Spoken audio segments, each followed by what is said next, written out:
Here with anong character mo? Mr. Castrodes. Yes, the predator of senior high. So sa character mo, anong mas type niya ba sa mga young girls doon? Sino yung mga pinapanood mo lagi doon? Ang mga prey niya, yung mga batang babae. Tapos, especially yung mga kailangan ng tulong sa tuition, or taasan yung grades para makapasa, yun. So kasama si Andrea Dan? O si Daniela rin? Hindi. Yung isang kaklase nila. Hindi pa sila. Pero, alam ko may backstory yun eh. Pero ako, hindi ko na muna sasabihin. Okay. Hindi pa. Bawal may spoil. Okay.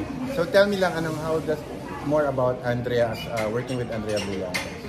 Magbait at napakalog na bata. Nakatrabaho si Andrea. And pag nandun kami sa set, pag nandun na sa dressing room or something, para kami nakikipaglaro sa mga kapatid namin. Lahat sila, especially si Andrea. Si Daniela, Ranner. Si Daniela din, kalog, especially Anong tawag sa'yo? Tito?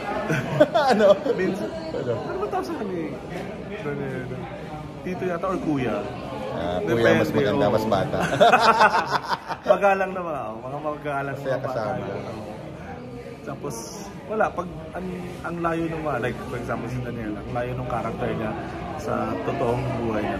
Mababait lahat sila doon, lahat ng mga bata. Pero yung character nila parang real. Diba, like, bakit yung character mo ba in real life? Same ba sa character?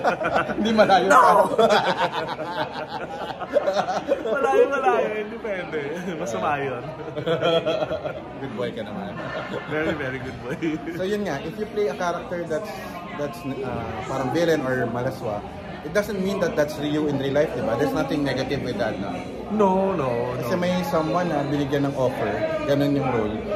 Galit sa akin, sabi, bakit mo yun? Alam mo naman, bakit pwede sa amin yun? Sabi, kasi pag actor, alam ko you're just playing a role.